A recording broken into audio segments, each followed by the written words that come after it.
औज़ुबिल्लाहि मिनश्शैतानिर्रजीम बिस्मिल्लाहिर्रहमानिर्रहीम अस्सलामु अलैकुम वरहमतुल्लाहि वबरकातुहू। सूरह कहफ है मेरे सामने और सूरह कहफ की आयत नंबर 35 है, पारा नंबर 15 है और रुकू नंबर 17 है। सूरह कहफ की आयत नंबर 34 में जिक्र हुआ कि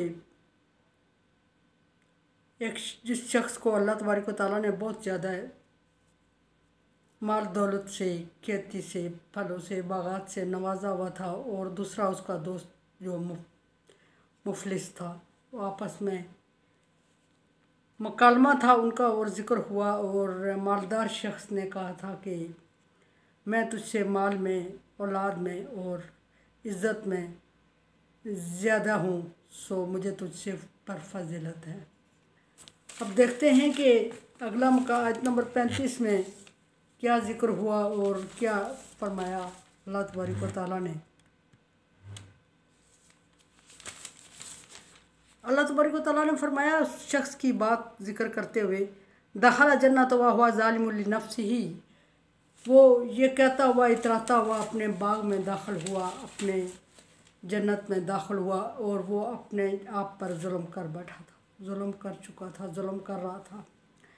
क्या जुल्म कर रहा था कि वो अल्लाह तबारक व तआला की दी हुई नेमतों का शुक्र अदा करने की बजाय अल्लाह तबारक व तआला से मुकाबले में आया और तकब्बर और गुरूर कर रहा था और आजी और इंकसारी उसकी ख़त्म हो चुकी थी। और अल्लाह तबारक व तआला को तकब्बर और गुरूर पसंद नहीं है। और अल्फाज उसने बोले दाखिल होते वक्त बाग में, काला मा अज़न्नु अन तबीदा हाज़िही अबदा, मैं ये नहीं समझता, मैं ये तसव्वुर भी नहीं करता, मैं ये ख्याल नहीं करता, मेरा ये ख्याल है ही नहीं कि मुझसे ये नेमतें, मेरी नेमतों को ज़वाल होगा या मुझसे छीनी जाएंगी या मेरी नेमतों में कोई कमी वाक़ई होगी, ऐसा मुमकिन ही नहीं है। और फिर उसने वहाँ ये भी नहीं कहा कि अल्लाह ताला मुझ पे मेहरबानी करेगा और अपने फजल से मुझ पर ये एहसानात जारी रखेगा, उसने ऐसा नहीं कहा क्योंकि वो तकब्बर से कह रहा था। और उसने कहा कि मैं इन नेमतों को का ज़वाल नहीं समझ रहा कि मेरे सामने मेरी नेमतों का ज़वाल हो।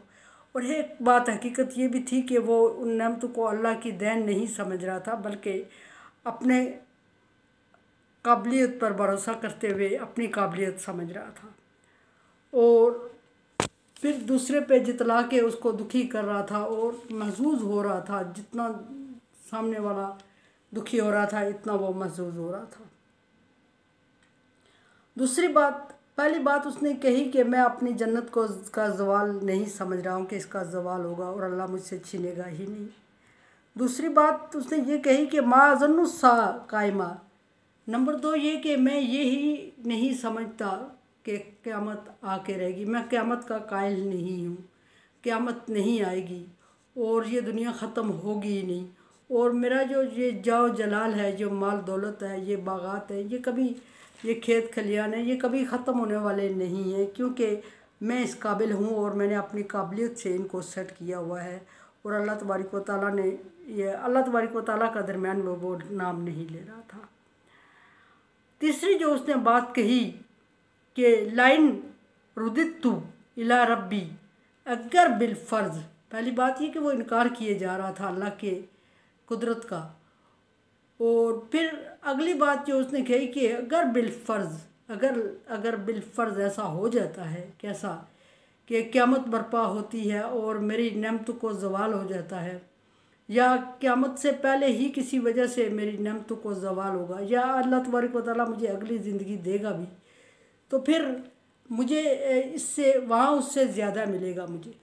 और क्योंकि उसने ये कह दिया कि जहाँ मैं जाऊँगा वहाँ अल्लाह तबारक व तआला अगर इस दुनिया से मुझे उठा लेगा, लाजिदन्ना खैरन मिन्हा मुनक़लिबा, तो इससे भी अच्छे के साथ लौटाएगा, इससे भी अच्छा देगा वहाँ। अब यहाँ एक बात उसका तकब्बर की और चौथी बात ये की उसने, और यही कलमात बनी इसराइल ने कहे थे जिस तरह के इसने कहे।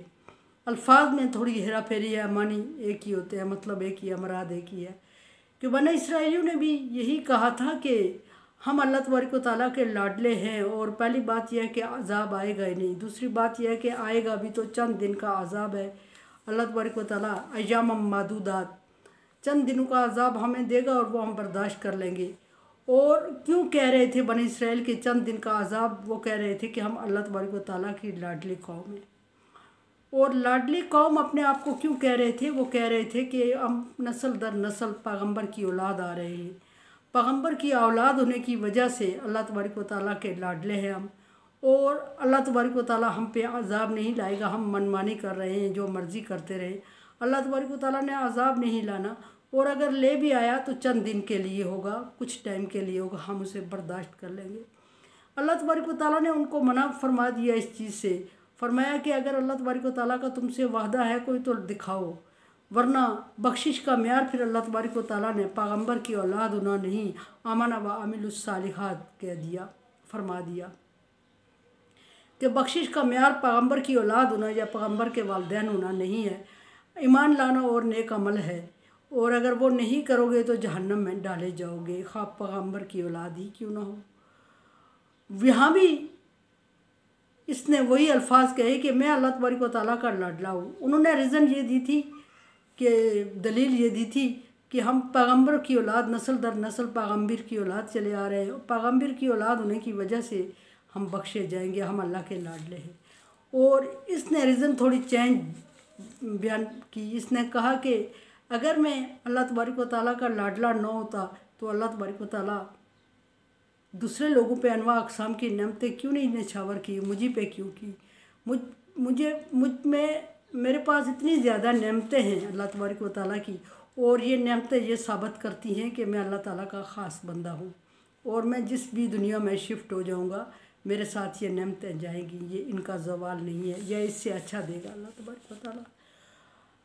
और ये कह के उसने तकब्बर की हद कर दी और टोटल बनी इसराइल वाले अल्फाज बोल दिए, और फिर अंजाम उसका। अब दूसरा जो उसका था साथी उसके साथ, जिसके पास ना बागात थे, ना माल दौलत था, ना औलाद थी बड़ी नफरी, और कुछ भी नहीं था, लेकिन उसके पास बहुत बड़ी दौलत थी।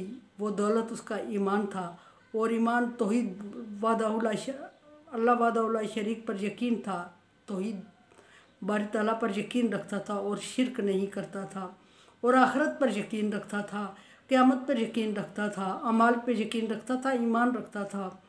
और ये बहुत बड़ी दौलत थी उसके पास, लेकिन दुनियावी दौलत में माल और दौलत, औलाद और बागात नहीं थे उसके पास। तो क्या उसने कहा, जिसको वो गरीब समझ के इतरा रहा था और जिसको अपने माल और दौलत का रोब जमा रहा था जिस पर, उसने उसे कहा लाहू साहिबहू, उसके दोस्त ने उसे कहा वह युहाविरहू, ये वही दोस्त है जिसका से वो बात कर रहा था, मुकालमा चल रहा था, ये वही दोस्त है उसका। उसने उससे कहा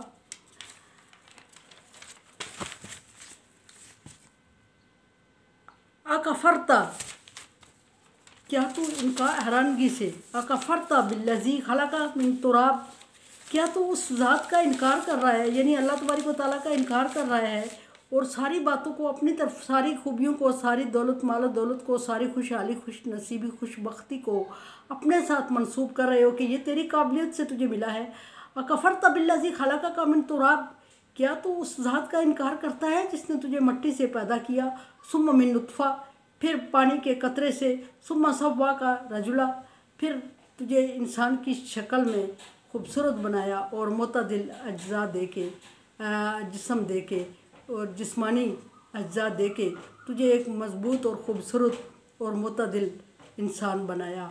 और तो अल्लाह तबारक व तआला के नज़दीक पहले तो कुछ भी नहीं था, दुनिया में आने से पहले तो मिट्टी के ज़र्रे से या मिट्टी के कतरे से, या तुझे पैदा किया गया मिट्टी के ज़र्रे जोड़ के, और तुझे पैदा करने वाला, और फिर तुझ में रूह फूंकने वाला, फिर ठीकरी मिट्टी से पैदा करके चिकना जिस्म, खूबसूरत जिस्म देने वाले ज़ात, और फिर वो ज़ात जिसने तुझे मुतदिल तुम्हारे अज्जा बना के तुम्हें खड़ा किया, और फिर बाइज़्ज़त तरीके से चलना फिरना सिखाया, खाना पीना सिखाया, फिर तुम्हें इन नेमतों से नवाजा जिन पे आज तू खड़ा होकर इतरा रहा है, बागात दिए और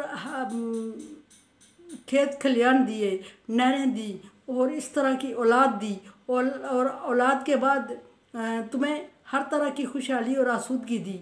और होना ये चाहिए कि तुझे उस ज़ात का शुक्र अदा करना चाहिए, और तू यहाँ उसको भूल के अपनी काबिलियत पे इतरा रहा है और अपने सामने अल्लाह के सामने तकब्बुर और गुरूर कर रहा है और अल्लाह तबारक व तआला का शुक्र अदा नहीं कर रहा है। ये उसका दोस्त उसको बता रहा है।